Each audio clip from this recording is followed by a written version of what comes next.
2 రోజుల నుంచి అంబటి రాంబాబు గారి తరఫున జరుగుతున్న హైడ్రామా అంతా అందరూ చూస్తున్నారు. దాని గురించి డీటెయిల్డ్గా మాట్లాడాల్సిన అవసరం లేదు ఇప్పుడు.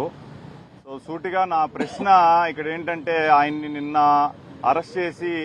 మొన్న అరెస్ట్ చేసి రిమాండ్లో పెట్టారు. నిన్న రాజమండ్రి సెంట్రల్ జైలుకి తీసుకురావడం జరిగింది.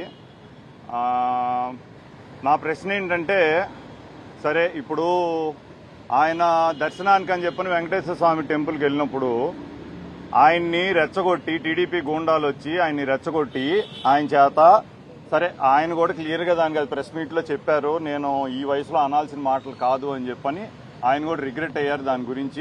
అదంతా అయిపోయింది. సరే దానికి ఆయన లీగల్గా కాన్సిక్వెన్సెస్ ఏమున్నా సరే ఫేస్ చేయడానికి రెడీగా ఉన్నా అని కూడా చెప్పారు. దానికి తగ్గట్టుగా ఇప్పుడు జరగాల్సినవి జరిగినాయి.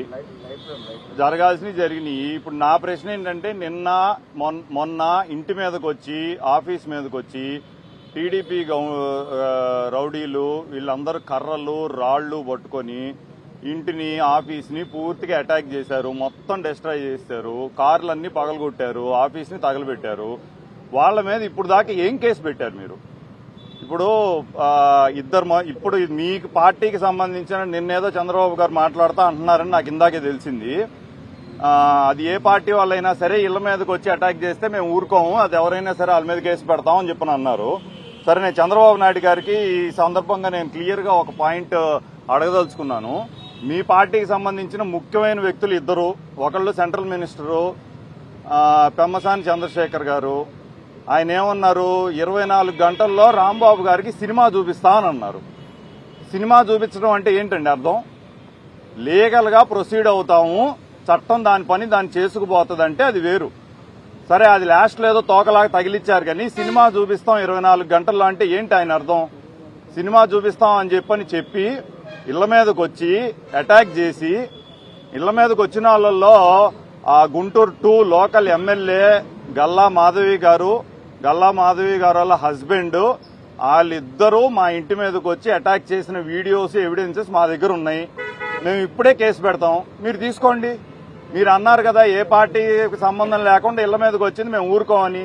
మీ ఎమ్మెల్యే, మీ లోకల్ ఎమ్మెల్యే గల్లా మాధవి గారే వాళ్ళని, జనాల్ని తీసుకొని, ఈ రూపాయి పావుల రౌడీలందరినీ తీసుకొని, ఈ రాడ్లు, కర్రలు, కత్తులు తీసుకొని వచ్చి క్యాస్ట్ పేరు పెట్టి ఇష్టం వచ్చినట్టుగా మాట్లాడి అబ్యూజ్ చేసి బూతులు తిట్టి, ఇంట్లో ఆడవాళ్లు మాత్రమే ఉండంగా, ఇంట్లో ఆడవాళ్లు 5-6 ఏళ్లు పసిపిల్లలు ఉండంగా వాళ్ళు వచ్చి బూతులు తిట్టి అద్దాలన్నీ పగలగొట్టి చేసిన దాంట్లో క్లియర్ కట్ గా ఎవిడెన్స్ మా దగ్గర, సీసీటీవీ ఎవిడెన్స్లు అన్నీ ఉన్నాయి.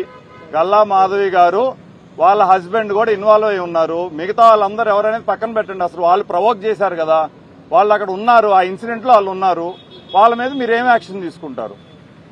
సో ఇవి సూటుగా అడుగుతున్నాము. ఈ సందర్భంగా మేము ఈ రోజే కేసు పెడతాం, దాని మీద మీరు ఇమీడియట్ గా యాక్షన్ తీసుకోవాలని కోరుకుంటున్నాం. ఆయన ఆరోగ్య పరిస్థితి బాగుందండి, ఆయన అంతా బాగానే ఉన్నారు.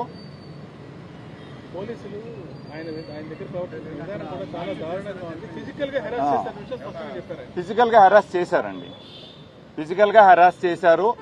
యాక్చువల్ గా నల్లపాడు పోలీస్ స్టేషన్ లో పెట్టారండి అరెస్ట్ చేశాక. నల్లపాడు సిఐ, ఇంకా పట్టాభిపురం సిఐ వెంకటేశ్వర్లు, నల్లపాడు సిఐ వంశీ, వీళ్ళిద్దరూ ఇంకా పక్కన ఉన్న కానిస్టేబుల్ హెల్ప్ తీసుకుని వాళ్ళైతే ఇబ్బంది పెట్టడం, టార్చర్ చేయడం జరిగింది. అది ఆయన నిన్న కోర్టులో కూడా రిమాండ్ ఇవ్వబోయే ముందలు కూడా ఆయన వివరంగా చెప్పారు. ఇబ్బంది పెట్టారు. అదే సినిమా చూపిస్తాము అని చెప్పని వీళ్ళు చెప్పడం, సినిమా చూపించడం, ఏ బాధ్యత గల పొజిషన్ లో ఉండి సెంట్రల్ మినిస్టర్ అయి ఉండి ఆయన ఈ రకంగా సినిమా చూపిస్తాం, చట్ట ప్రకారం చేసేది చేసుకోవాలి ఆయన అన్నారు. ఆయన అన్నదానికి ఇదని చెప్పని అంటున్నారు. దానికి ముందు ఏం జరిగింది? దానికి ముందు మీరు లడ్డూ విషయంలో పశువుల అవశేషాలు కలిసినాయి అని క్లియర్ గా, పంది కొవ్వు, ఆవు కొవ్వు, ఫిష్ ఆయిల్ ఉందని లోకేష్, పవన్ కళ్యాణ్, చంద్రబాబు ప్రెస్ స్టేట్మెంట్ ఇచ్చారు. స్టేజ్ మీద ఉన్నప్పుడు మాట్లాడారు, పలు సందర్భాల్లో ప్రొజెక్ట్ చేశారు. ఇవాళ దాంట్లో మీకు న్యూట్రల్ జర్నలిస్టులు కానీ, న్యూట్రల్ ఛానల్స్ కానీ, యూట్యూబ్ ఛానల్స్ కానీ, లేకపోతే న్యూట్రల్ గా ఉండే అనలిస్టులు కానీ వీళ్ళందరూ క్వశ్చన్ చేస్తున్నారు. ఎవరిని క్వశ్చన్ చేస్తున్నారు? మీ ముగ్గురిని క్వశ్చన్ చేస్తున్నారు. మీరు పశువుల అవశేషాలు ఉన్నాయని చెప్పని క్లియర్ గా చెప్పారు. ఇప్పుడు లేవని వచ్చింది. కనీసం ఇప్పటికైనా క్షమాపణ చెప్పి దేవుణ్ణి రాజకీయాలకు వాడుకోవద్దు అని కామన్ పీపుల్ వీళ్ళు అందరూ ప్రశ్నిస్తున్న సందర్భంలో వీళ్ళు సెల్ఫ్ డిఫెన్స్ లో పడి ఈ రకంగా ప్రవోక్ చేసి ఈ రకంగా ఒక ఇష్యూని డైవర్ట్ చేయడానికి ఇదంతా డ్రామా రన్ చేస్తున్నారు. వాళ్ళు సినిమా చూపిస్తామంటే ఇక్కడ కాదండి, గల్లా మాధవి గారికి కుటుంబం లేదా? ఆయనకి పెళ్లి అవ్వలేదా? ఆయనకి హస్బెండ్ లేరా? పిల్లలు లేరా? ఆమె ఇంట్లోనేగా ఉండేది. ఆమెకి ఇల్లు లేదా? ఎల్లకాలం మీ ప్రభుత్వమే ఉంటుందా? చూస్తా కూర్చుంటారా ఏంటండి? ఇట్లా ఇళ్ల మీదకి వచ్చి మీరు పసిపిల్లలు ఉన్నప్పుడు మీరు ముందు వెనక ఆలోచించకుండా మీరు అక్కడే ఉండి దాడి చేపిస్తా ఉంటే చూస్తా కూర్చుంటారా ఏంటి? మీకు లేవా? ఫ్యామిలీలు లేవా? ఎల్లకాలం మీరు ఎన్నేళ్లు ఉంటారు? మీరు ఎల్లకాలం మీరే ఉంటారా ఏంటి? దీన్ని సహించే ప్రసక్తే లేదు. లీగల్ గా దీన్ని మేము ఎదుర్కొంటాము. అందరి మీద కేసులు పెడతాం. కేసులు తీసుకోకపోతే ప్రైవేట్ కేసులు పెట్టడానికి కూడా వెనకాడం. ఏంటండి? రెగ్యులర్ గా ఉండేటట్టే ఉన్నాయండి. అవునండి.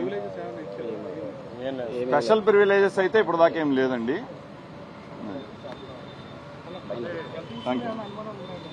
ఏంటండి? ఓకే, కొన్ని స్లీప్ యాప్నియా ఇటువంటి కొన్ని ఇష్యూస్ ఉన్నాయన్న, వాటికి సంబంధించి ఆల్రెడీ హెల్త్ రిలేటెడా? హెల్త్ రిలేటెడ్ ఉన్నాయండి. ఆయన మామూలు డయాబెటిక్ ఆయన. సో ఉన్నాయి, అవన్నీ కూడా కేర్ తీసుకుంటాము. సో అవన్నీ కూడా వాళ్ళు ఇప్పటిదాకైతే మాత్రం ఇబ్బంది ఏమి లేదండి. ఇప్పటిదాకా అంతా బాగానే ఉంది. లోపల మెడిసిన్స్ ఇవ్వాల్సింది కానీ ఇంకా అదర్ థింగ్స్ కానీ అవన్నీ కూడా బాగానే అలౌ చేస్తున్నారు. ఇబ్బంది ఉంటే ఖచ్చితంగా మీ దృష్టిలో పెడతాం. ఇప్పుడైతే అడుగుతున్నామండి, ఇప్పుడైతే లేదు. దానికి మనం వేసాం కదండి, అది కోర్టులో వేసాం. పర్మిషన్ వస్తే బయట నుంచి పంపిస్తాం. ఏంటంటే నేనంటుంది పోలీసుల మీద కాదండి, ఎవరైతే ఇళ్ల మీదకి వచ్చారో. అవునండి, వాళ్ళ మీద కూడా కేసు వేయాలి కదండి. స్టేట్మెంట్ రికార్డ్ చేసి ఇప్పుడు వాళ్ళ మీద ఆల్రెడీ నిన్న కోర్టులోనే చెప్పారు మామయ్య గారు. ఇప్పుడు అంబటి రాంబాబు గారు నిన్న అది కోర్టులోనే రిమాండ్ ఇవ్వక ముందలే చెప్పారు. దాని స్టేట్మెంట్ తీసుకోవడం కూడా జరిగింది. దాని మీద కూడా కేసు పెట్టారు.